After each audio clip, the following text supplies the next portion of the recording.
수요예배 나오신 여러분을 환영하고 축복합니다. 함께 묵도하심으로 2020년 12월 30일 수요일 수요예배를 하나님께 올려드리도록 하겠습니다.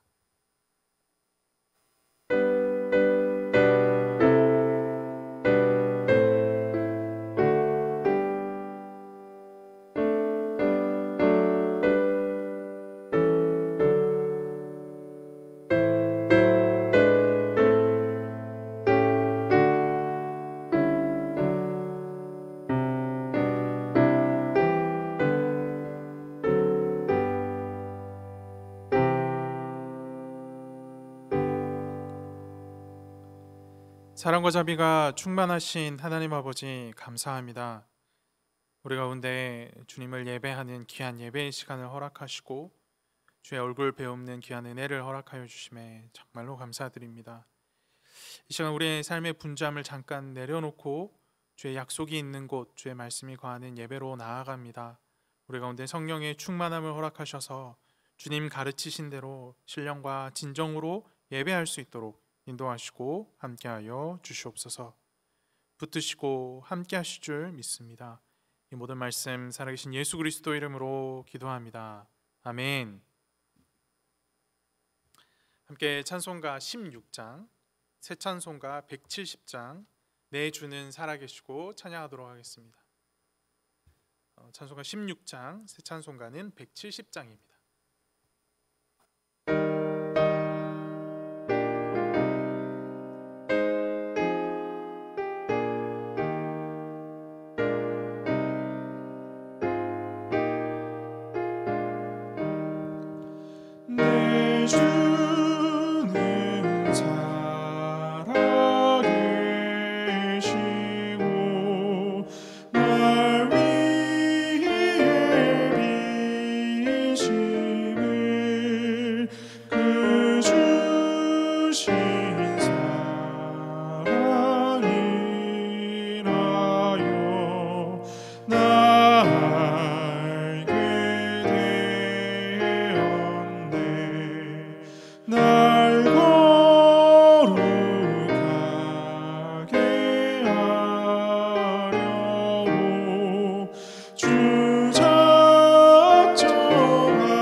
사랑과 자비가 충만하신 하나님 아버지,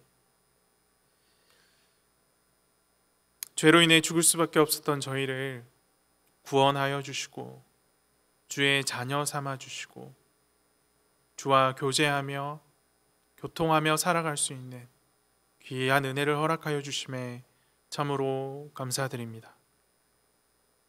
이 시간 우리의 일상의 분주함, 삶의 분주함을 잠깐 내려놓고 주의 말씀 듣고자, 주와 교제하고자 예배로 주님 앞에 나아갑니다. 예수 그리스도 십자가 공로 의지하여 주님 앞에 나아가오니 우리가 주님 앞에서 가지고 있던 수많은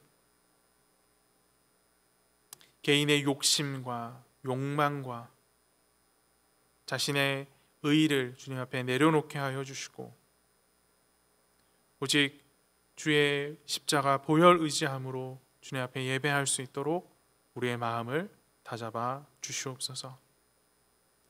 주님, 우리의 과거의 죄들과 또 여전히 우리 가운데 남아있는 죄의 그 찌꺼기들을 돌아볼 때에 주님 앞에 온전히 설 수 없는 참 부끄러운 존재임을 기억하게 됩니다. 주님, 우리의 이 연약함에도 불구하고 주님 우리를 통하여 영광 받으시겠노라 말씀하셨사오니 주의 말씀 앞에 우리를 더욱더 빚어내고 주의 말씀 앞에 우리를 더욱더 돌아보아 주님이 영광 받으시기에 합당한 존재로 성장할 수 있도록 우리를 붙드시고 인도하여 주시옵소서. 특별히 이 시간 온 성도들이 마음으로 주님 앞에 예배하고 말씀을 듣고 결단하는 시간을 통하여 우리가 주님 앞에 더욱 온전한 존재로 지금보다 더 나은 존재로 성장하기를 간절히 소망하오니 성령 하나님 우리 가운데 충만하게 임재하여 주셔서 주의 말씀을 듣고 주의 말씀에 반응할 수 있는 능력과 힘을 허락하여 주시옵소서. 주님, 우리의 일상의 삶을 살아가는 동안 우리가 경험한 수많은 어려움들과 또 우리의 힘으로는 도저히 극복할 수 없을 것 같은 육체의 연약함이나 아픔들을 많이 안고 살아가고 있습니다. 주님, 우리의 모든 문제들, 우리의 힘으로는 해결할 수 없지만 주님께선 해결하실 수 있는 분임을 우리는 믿습니다. 치유하시고 온전케 하시는 주님, 이 시간 주의 말씀 앞에 주님이 일하심을 기대함으로 나온 모든 대학교의 성도들에게 주의 온전한 치유하심과 회복의 은혜를 허락하여 주시옵소서. 특별히 몸 연약하여 주님 앞에 신음하고 있는 우리 대학교의 성도들 주님 기억하여 주셔서 한 영혼도 빠짐없이 그 어려움과 신음 가운데서 주님 만나게 하시고 주의 회복을 경험하는 귀한 은혜가 있도록 은혜를 부어 주시옵소서. 예배를 시작하는 시간입니다. 성령 하나님 우리 가운데 충만하게 임재하여 주셔서 우리 주변에 예배를 방해하고 예배 가운데서 우리의 시선을 빼앗고자 하는 수많은 유혹들에게서 이겨내게 하여 주시고 이 모든 시간들 가운데 악한 막이 틈타지 못하도록 하여 주셔서 오직 주께만 영광이 되고 오직 주님만 예배하는 귀한 시간이 되도록 함께하여 주시옵소서. 성령 충만함으로 우리를 붙드시고 온전한 예배로 이끌어 가실 줄 믿습니다. 이 모든 말씀 살아계신 예수 그리스도 이름으로 기도합니다. 아멘.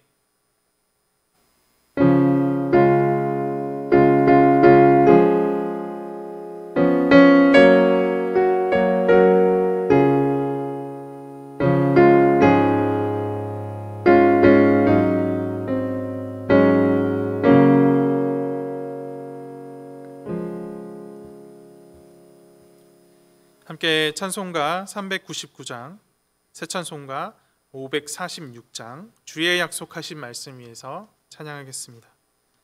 찬송가 399장, 새 찬송가는 546장입니다.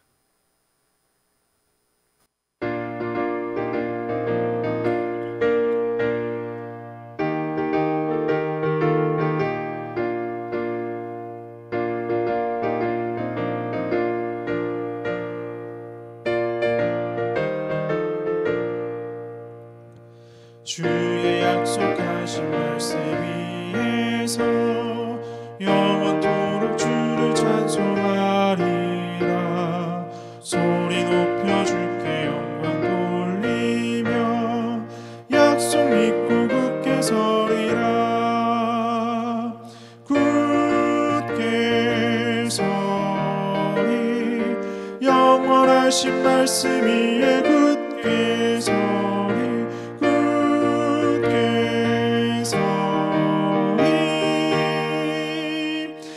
말씀 위에 굳게 서리라. 주의 약속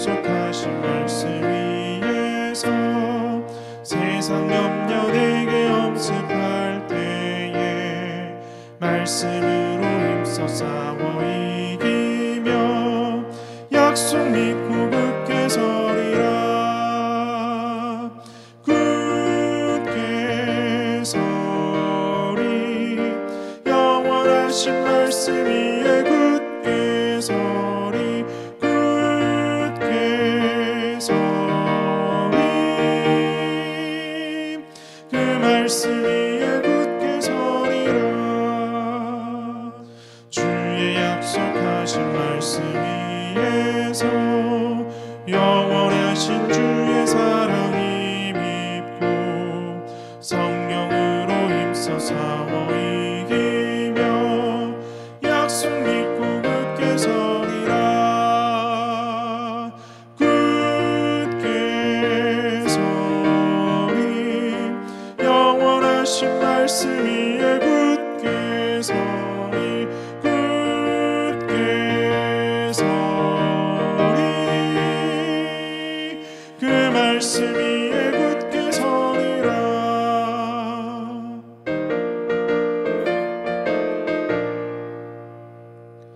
주의 약속하신 말씀 위에서 심령 인도하는 대로 행하며 주님 품에 항상 안식 얻으며 약속 믿고 굳게 서리라.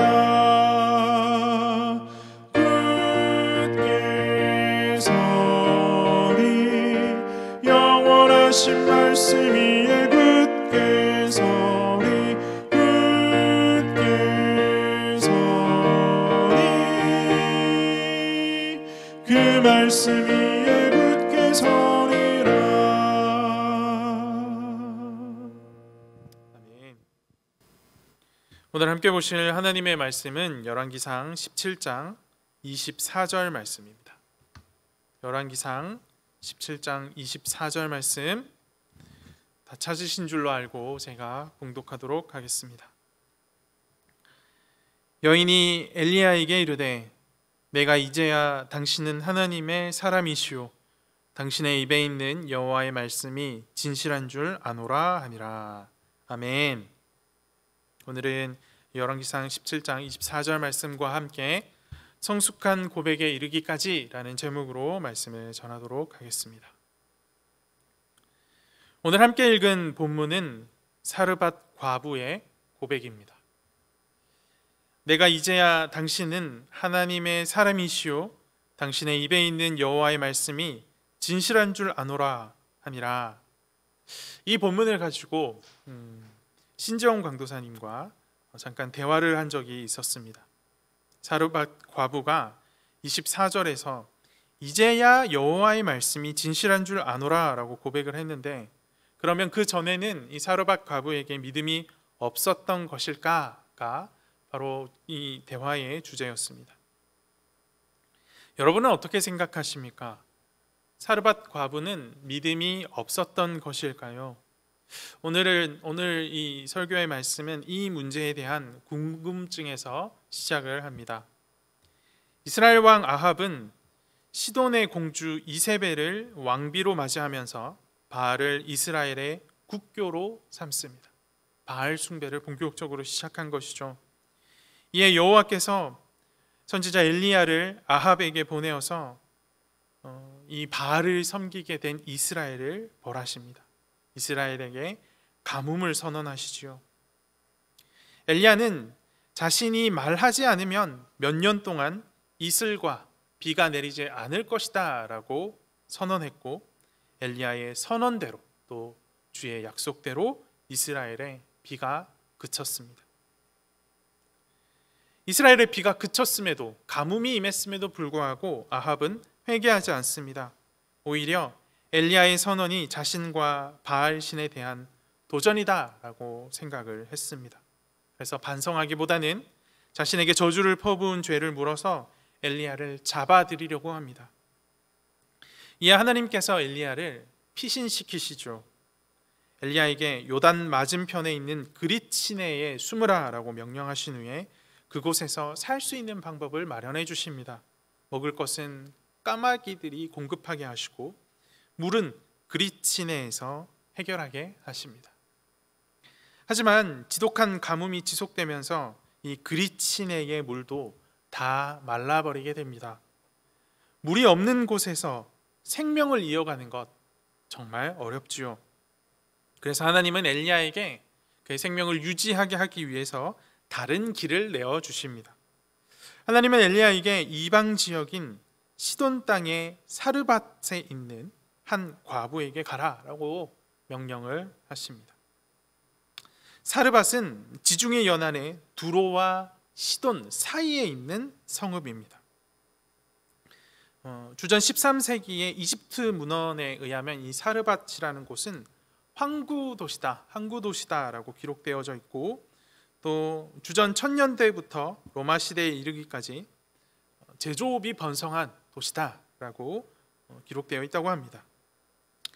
이 사르밧을 포함하고 있는 이 땅은 시돈 땅으로서 아까도 말씀드렸던 것처럼 아합의 부인 이세벨의 고향입니다. 그리고 바알 숭배의 본거지이자 중심지였습니다. 참 희한하게도 여호와 하나님께서는 엘리야에게 바알 숭배의 중심지인 시돈 땅 사르밧으로 가라라고 명령을 하신 것입니다. 재미있는 것은 바알 숭배의 중심지인 이 시돈 땅에도 하나님께서 내리신 기근의 영향을 받고 있더라 하는 것입니다. 시돈에도 기근이 굉장히 심하게 들어 있음을 우리는 사르밧 과부가 굉장히 굶주리고 있는 상태를 통해서 확인하게 됩니다. 사르밧 과부는 당시 사회에서 가장 약한 계층으로 분류됩니다. 다른 사람의 도움 없이는 살기 어려운 존재입니다. 특히나 기근 중에 있었으니 더욱더 도움이 필요한 그런 계층의 사람이었습니다. 함무라비 법전 서문에 보면 가난한 자, 과부, 그리고 고아, 이 권리를 보호하는 것이 바로 지혜로운 왕의 권리다라고 되어 있습니다.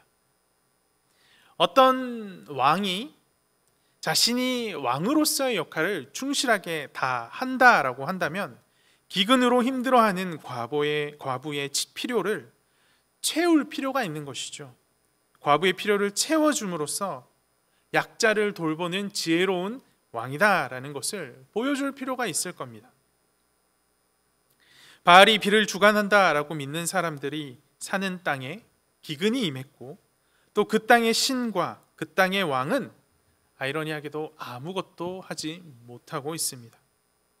그런 곳에 하나님께서 엘리야를 보내십니다. 굉장히 의미심장하죠.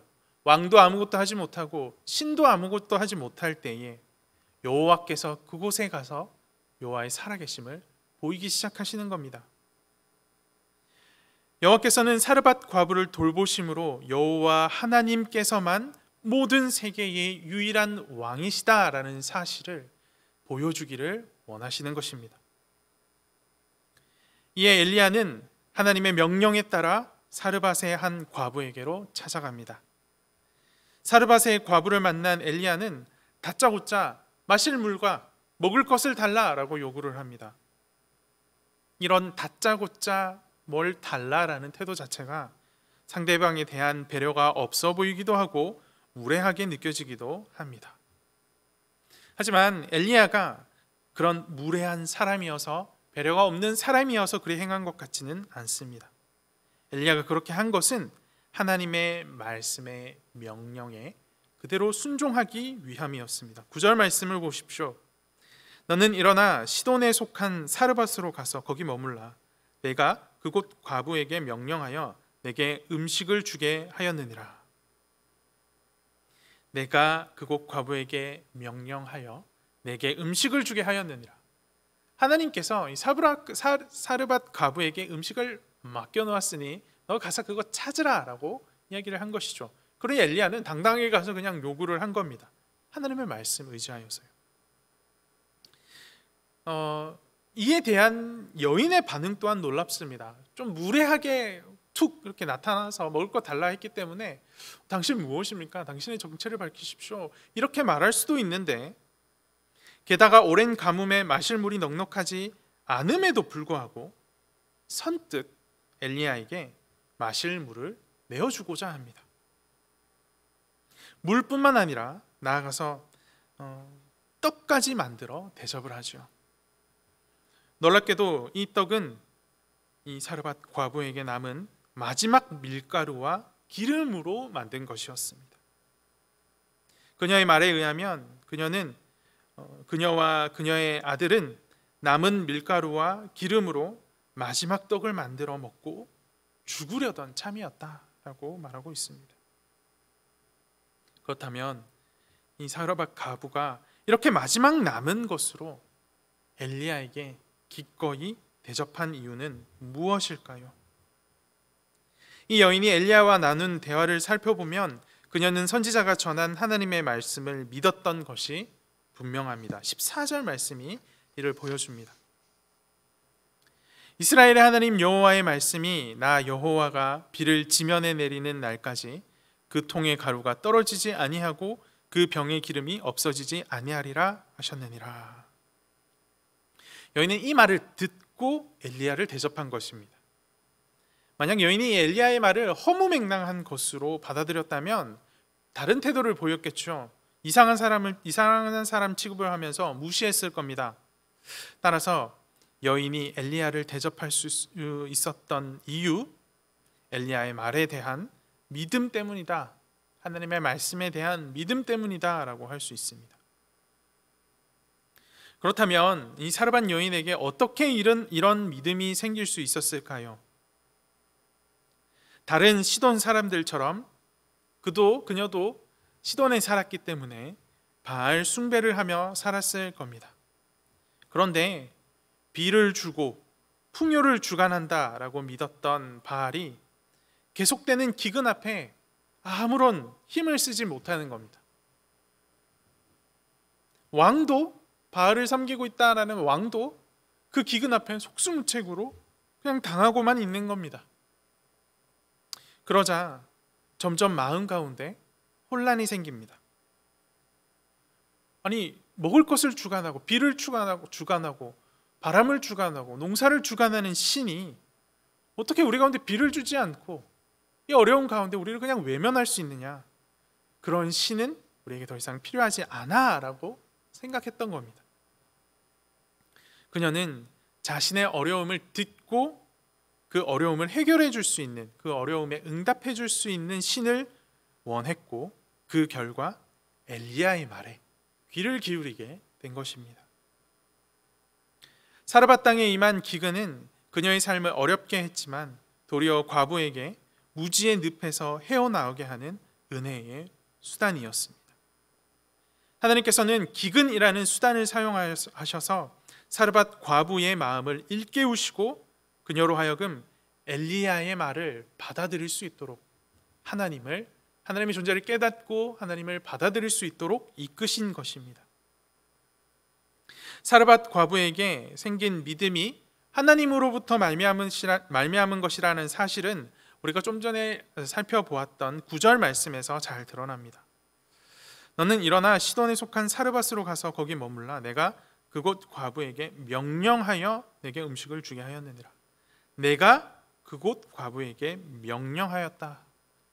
하나님이 과부에게 명령하였다라는 이 말은 하나님이 과부의 마음을 움직여 엘리야의 말을 믿고 받아들이도록 일하셨다라는 것과 같은 말입니다. 결국 과부가 믿음을 갖게 된 것은 하나님이 하신 일이었던 겁니다. 하나님께서 그녀에게 믿음을 허락하신 것이죠. 과부도 하나님께서 허락하신 믿음대로 엘리야의 말에 순종했습니다. 그러자 놀라운 기적을 경험하게 되죠. 밀가루통에 밀가루가 떨어지지 아니하고 기름병에 기름이 없어지지 않습니다. 이것을 통해서 풍요를 주관하는 분은 바알이 아니라 하나님이시다라는 사실이 더욱 명백해진 것입니다. 여러분, 매일매일 기적이 일어나고 또 날마다 그 일어나는 기적을 바라보며 살아가는 것은 어떤 기분이겠습니까?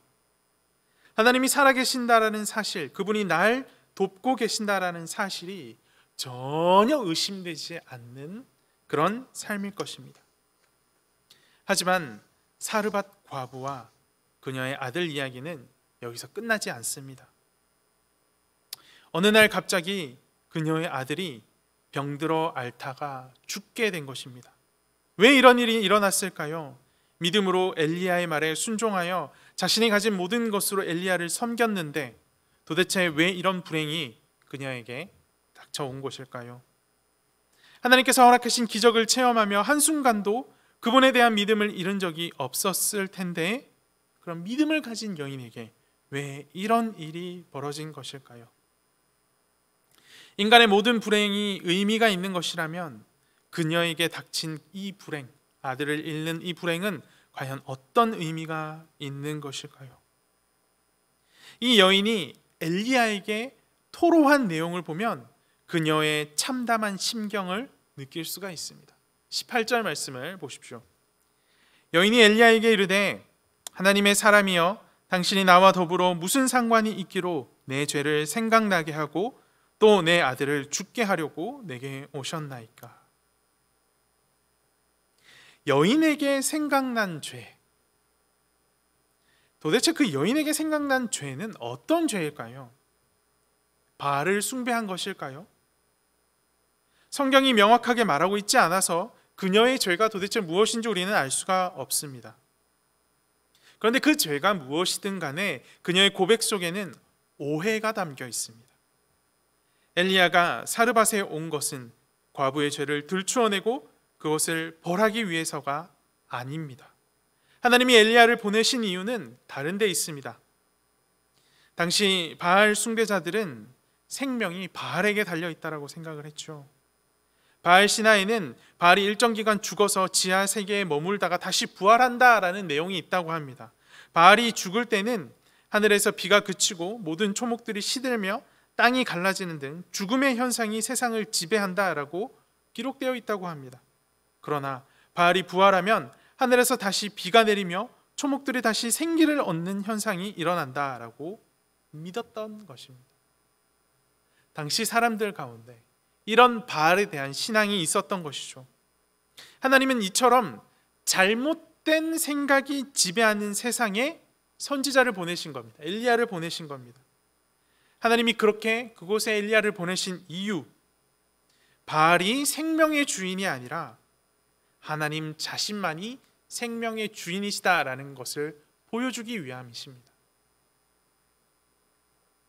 사르밧 과부의 아들이 일시적으로 죽음을 경험하게 된 것은 바로 이러한 맥락 속에, 이러한 하나님의 작정 속에서 일어난 일입니다.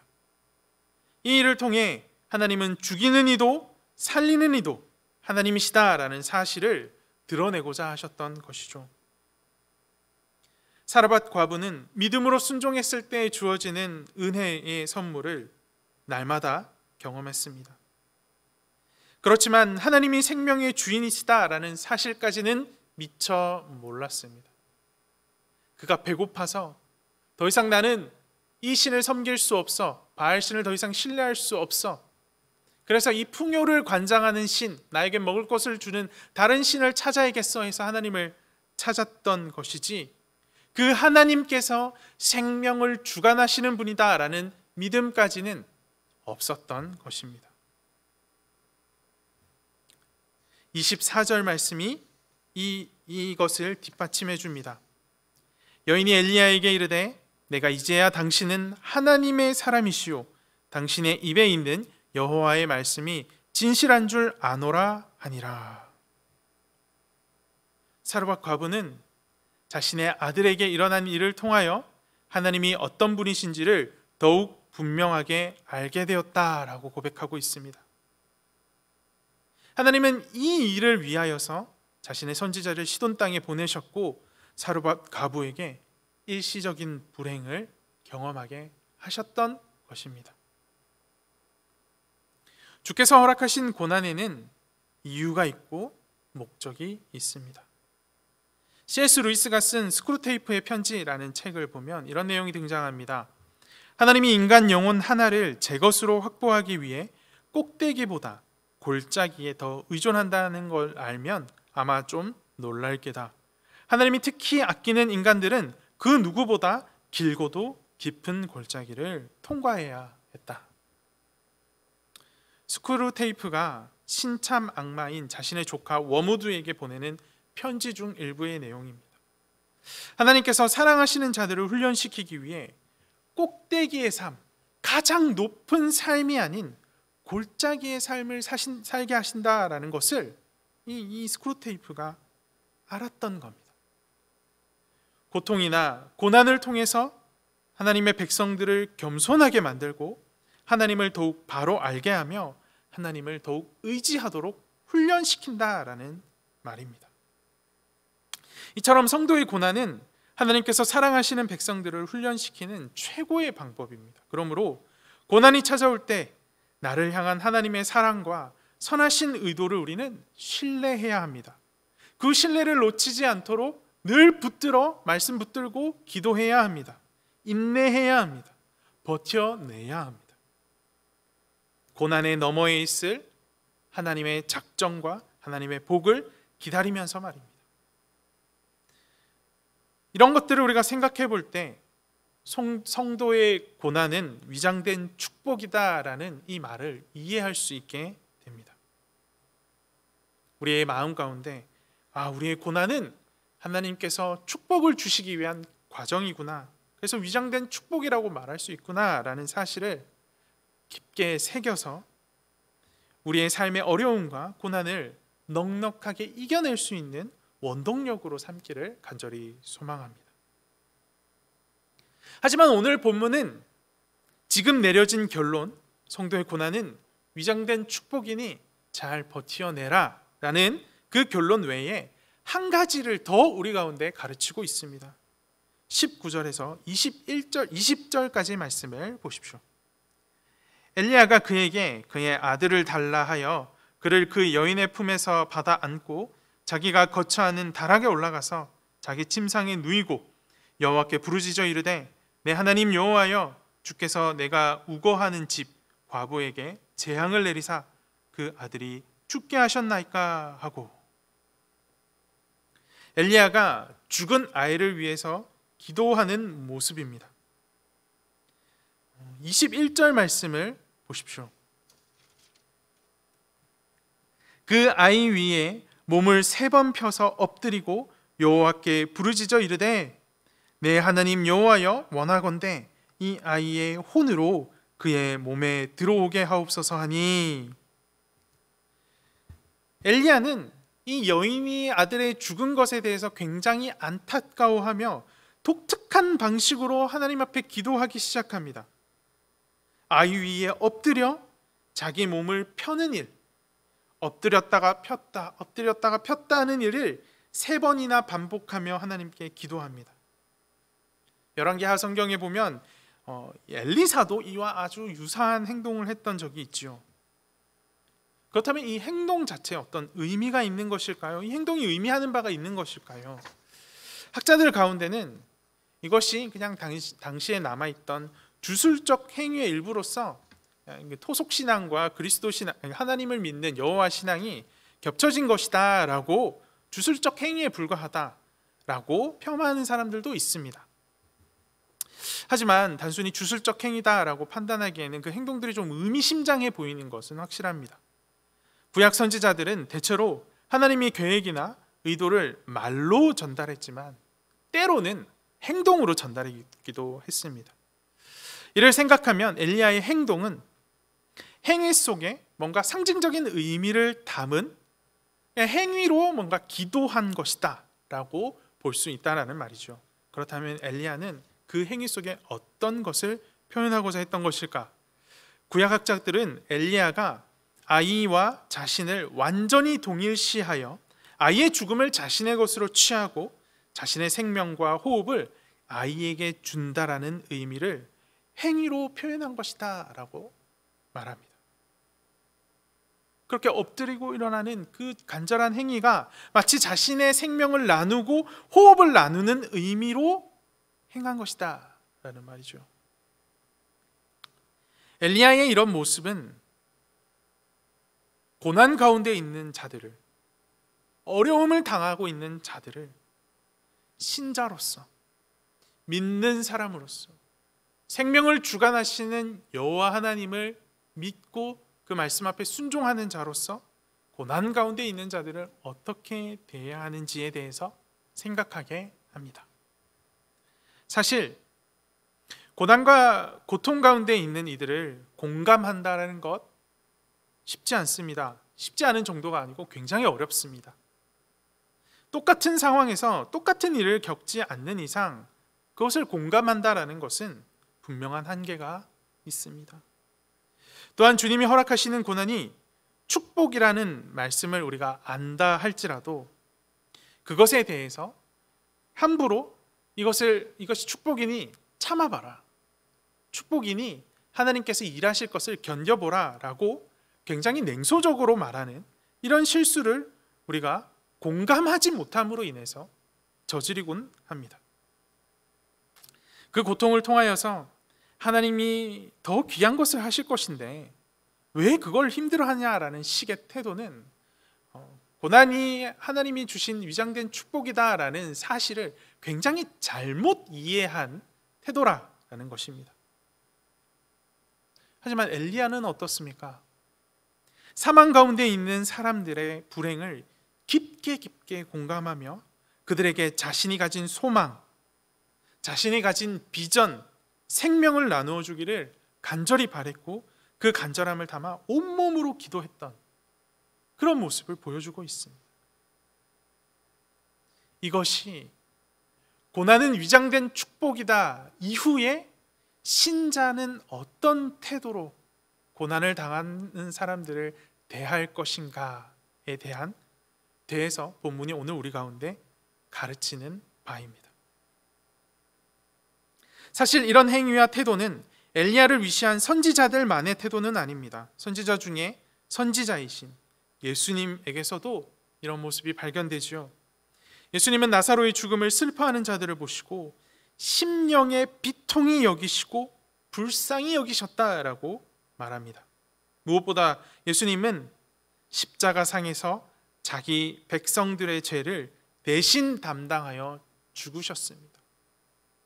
고통 가운데, 고난 가운데 있는 자들에게 자신의 생명을 주신 것입니다. 예수 그리스도의 생명으로 말미암아 오늘 우리는 생명을 얻게 되었습니다.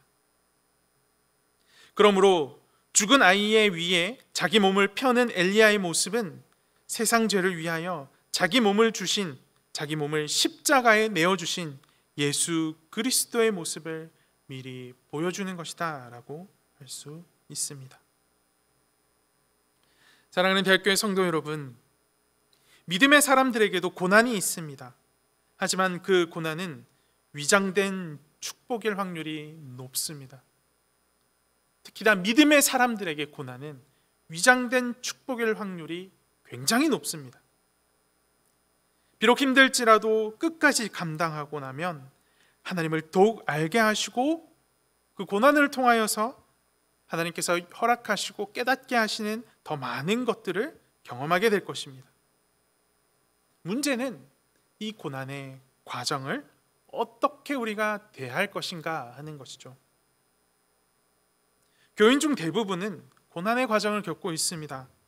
그 구체적인 내용이 다 다를 뿐이지 누구나 다 고난의 과정을 겪고 있다라고 해도 과언이 아닐 정도로 다 자기의 마음속에, 자기의 삶 가운데 고난이 하나씩 있습니다. 문제는 이 서로의 아픔을 우리가 어떻게 대하고 있느냐 하는 것이죠. 우리는 교회 안에 다른 지체들의 아픔을 어떻게 대하고 있습니까? 엘리야와 같은 모습이, 예수님과 같은 모습이 우리 안에 있습니까? 형제 자매들의 고통과 고난, 불행을 깊게 공감하며 그들에게 자신이 가진 소망과 비전과 생명을 나누어 주기를 간절히 소망하고 있습니까? 그 간절함을 담아서 온몸 다하여 기도하고 있습니까?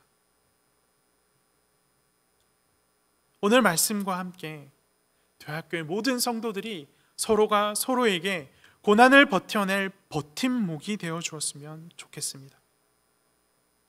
하나님께서 다 하신다니까, 하나님께서 이걸 축복의 길이고 통로라다라고 말씀하고 계시니까 한번 견뎌봐 라고 외면하는 것이 아니라 그 아픔에 공감하고 더욱 기도하며 서로의 필요를 더욱 채워가는 우리가 되었으면 좋겠습니다. 이렇게 교회 안에 이웃에 대한 사랑에 대한 훈련을 충분하게 쌓아, 이것이 우리 교회 안에서만 멈춰지는 것이 아니고 믿지 아니하는 자들 혹은 믿음이 연약한 자들, 사르밧 과부와 같은 자들에게 나아가서 우리가 가진 귀한 것들을 나눠줄 수 있었으면 좋겠습니다. 하나님의 말씀 의지하여 이웃을 사랑하기 시작합시다. 먼저 우리 교회의 성도들, 하나님께서 우리에게 허락하신 이 이웃들부터 먼저 사랑하기 시작합시다. 우리가 이들조차 사랑하지 못한다면 어찌 세상을 사랑할 수 있겠습니까? 예수님께서 우리 가운데 말씀하실 때에 제자들이 예수님께서 이렇게 질문했죠. 예수님께 이렇게 질문한 적이 있죠. 주님, 어찌하면 내가 예수 그리스도의 제자인 줄 저 세상 사람들이 알게 되겠습니까? 그랬더니 주님께서 하신 말씀, 서로 사랑하라. 너희가 서로 사랑하는 것을 통하여서 저 세상 밖의 사람들이 너희를 바라보며 예수의 제자인 줄 알게 될 것이다 라고 말씀하신 것, 우리 이 사실 잊지 말아야 할 겁니다. 그래서 고난 중에 있는 우리 이웃들, 대학교의 성도들 서로 품고 그들의 버팀목이 되어주길 시작합시다. 그리고 이 사랑을 세상 가운데 보여주고 세상 가운데 전하기 시작합시다. 우리 안에 이 일이 온전하게 회복되는 귀한 은혜가 있었으면 좋겠습니다. 사르밧 과부의 연약한 믿음이 더욱 성숙한 믿음이 되기까지, 물론 하나님이 인도하셨지만 엘리야의 혼신을 다한 기도를 하나님께서 사용하셨음을 기억합시다. 하나님께서 사르밧 과부에게 엘리야라는 버팀목을 허락하여 주셔서 그녀를 버티게 하시고 견디게 하셔서 더 깊은 믿음의 고백을 이끌어내셨음을 기억합시다. 서로가 더욱 성숙한 믿음의 고백에 이르기까지 서로가 서로의 엘리야가 되어주는, 버팀목이 되어주는 대학교의 성도들이 되기를 간절히 소망합니다. 교인들을 위해 더욱 기도함으로 더욱 견고하게 세워져가는, 교인들의 필요와 아픔들을 공감하고 그 필요를 채워줌으로 인하여 더욱 견고하게 세워져가는, 나아가 우리 주변에 여전히 믿지 아니한 자들에게까지도 우리가 가진 사랑들을 드러내고 그들을 도울 수 있는 데까지 세워져가는 대학교회가 되어질 수 있기를 간절히 소망합니다. 함께 기도합시다. 살아계셔서 역사하시는 하나님 아버지, 감사합니다. 오늘 말씀과 함께 축복은, 고난은 하나님께서 우리 가운데 허락하시는 위장된 축복이다라는 사실을 다시금 깨닫습니다. 하나님, 주께서 우리 가운데 고난을 허락하실 때 그 뒤에 숨겨놓으신 하나님이 뜻이 있음을 잊지 않게 하시고, 하나님 그 사실을 기억함으로 고난 중에 있는 모든 우리 대학교의 성도들이 넉넉함으로 그 고난을 대할 수 있도록 인도하여 주시옵소서.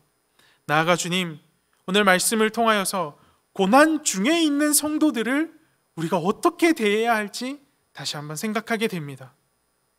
아픔 가운데 있는 자들에게, 아픔 가운데 있는 자들의 신음을 외면치 않게 하시고 그들의 필요를 채우게 하시고 그들을 위하여 나의 비전과 나의 생명을 나누듯이 그들을 위해 기도하는 대학교의 성도들 될 수 있도록 인도하여 주시옵소서. 또한 하나님 아버지, 이 사랑이 우리 안에만 머물러 있는 것이 아니라 믿음이 없는 자들, 예수 그리스도를 아직 모르는 자들에게까지 뻗어나가기를 간절히 소망하오니, 대학교회가 서로를 사랑하는 일에 잘 훈련되어지고 더욱 성장하게 하여 주시고, 서로를 사랑하는 일이 우리 이웃, 교회 밖에 있는 이웃에게까지 뻗어나갈 수 있도록 주님 붙드시고 인도하여 주시옵소서. 말씀을 통하여서 서로 사랑하는 일이 더욱 견고하게 되어지기를 간절히 소망합니다. 이 일을 통하여서 우리 교회가 교회 안뿐만 아니라 교회 밖에 아픈 자들의 신음까지 듣고 그들의 시름을 함께 아파할 수 있는 그런 계기가 되어지기를 간절히 소망하오니, 주님, 우리를 통하여 일하여 주시옵소서. 말씀하여 주심에 감사합니다. 이 모든 말씀 살아계신 예수 그리스도 이름으로 기도합니다. 아멘. 이제는 우리 주 예수 그리스도의 은혜와 하나님의 사랑과 성령의 교통하심이 주님 앞에 더욱 사랑하기를 결단하며 이웃을 위해 우리의 전심을 다하여 기도하고 그들을 돕겠노라고 결단한 모든 대학교의 성도들 머리 위에 이제로부터 영원까지 함께 있을지어다. 아멘.